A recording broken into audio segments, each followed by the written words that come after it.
Mummy, कितना खर्चा चाहिए रहता है तुम्हें? जिंदगी भर खुले दिल और खुले हाथ से जीने वाली सुषमा जी को रिटायरमेंट के बाद बहुत बार मन महसूस कर रहना पड़ता था।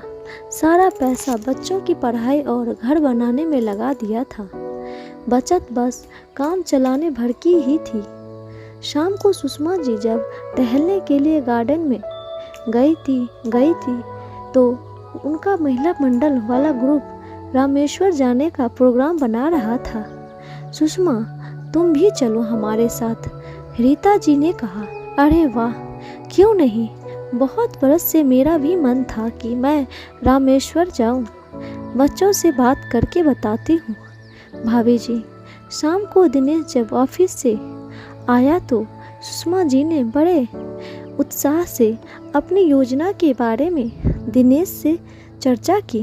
बेटा, मैं भी जाना चाहती हूँ।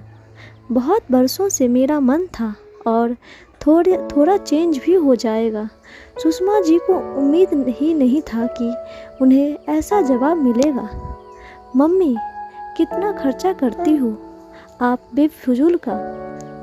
कितना वाहियात आइडिया है आपके दोस्तों का। इस उम्र में घर रहकर भजन कीर्तन करो। भगवान तो कण कण में व्यापत है। यहाँ वहाँ जाने की क्या मतलब है? सुषमा जी समझ ही नहीं पा रही थी कि दिनेश ने कैसे इस तरह का जवाब दिया उन्हें। इन्हीं दिनेश आए दिन कुछ न कुछ बहाना करके अपने पैसे मांगता रहता था, तो वो जानती भी थी कि फिर भी उन्होंने कभी भी कोई भी रोक टोक नहीं लगाई थी। आज जब दिनेश को लगा कि उसको पैसे देने पड़ेंगे तो वो बिना मतलब के बहाने बनाने लगा था। सुषमा जी ने कोई जवाब नहीं दिया और वो वहाँ से चली गई। रीता जी का फ़ोन आया तो उन्होंने बिना कुछ बताए हाँ कर दी और उनसे मिलने का वक्त मांगा। भाभी जी, मैं दिन भर खाली बैठी रहती हूँ।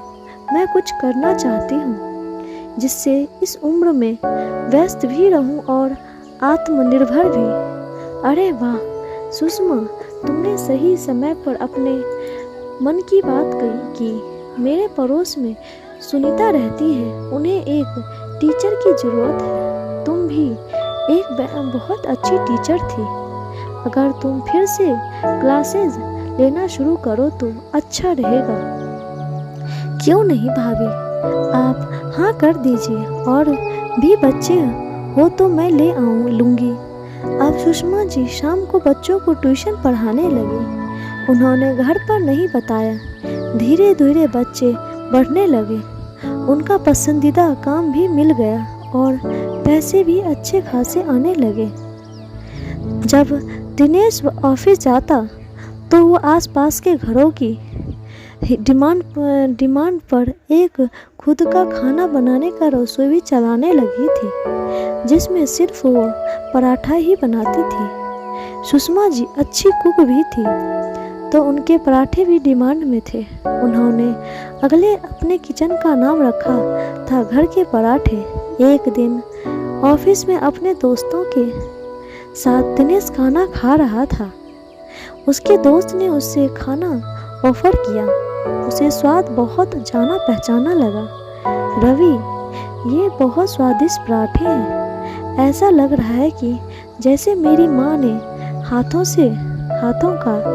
अरे, ये पराठे मैंने पहली बार ऑर्डर किया है। कोई आंटी है जो रसोई चलाती है, मुझे भी नंबर देना, दिनेश बोला। दिनेश के होश उड़ गए जब उधर से उसकी माँ की आवाज़ आई। वो कुछ नहीं बोला और उसी समय घर आया। माँ, आप ये सब काम क्यों कर रही हैं? आपने मुझसे कहा भी नहीं। खुद उठा सकती हूँ तो मैं तुम पर निर्भर क्यों रहूँ? बात बात पर तुम्हारे सामने हाथ फैलाना और अपनी ख्वाहिशों बेटा, मुझे लगा कि जब तक मैं अपनी जिम्मेदारियों के लिए भीख मांगना मेरे आत्मसम्मान को ठेस पहुंचाने लगा था। मैं आत्मनिर्भर बनकर जिंदगी जीना चाहती हूँ। और हाँ, तुम अपने खर्चे स्वयं उठाना और मैं अपने। इस पैसे पर मेरा हक है, मेरी कोई भी जवाबदेही नहीं है। तुमको मैं यहाँ जहाँ भी जाऊँगी तुम्हें बता दूँगी। तुम मेरी ज़िंदगी में हस्तक्षेप नहीं करना और ना ही मैं तुम्हारी ज़िंदगी में करूँगी। दिनेश अवाक सा देखता रह गया था। उसके पास ना तो अब सवाल करने का हक था और ना ही जवाब की उम्मीद। दोस्तों, आपको ये कहानी कैसी लगी कमेंट बॉक्स में ज़रूर बताएं और लाइक शेयर सब्सक्राइब ज़रूर करें और अपने आसपास और अपने घरों में बुजुर्गों का सम्मान करें, ना कि उन्हें तिरस्कार करें। धन्यवाद।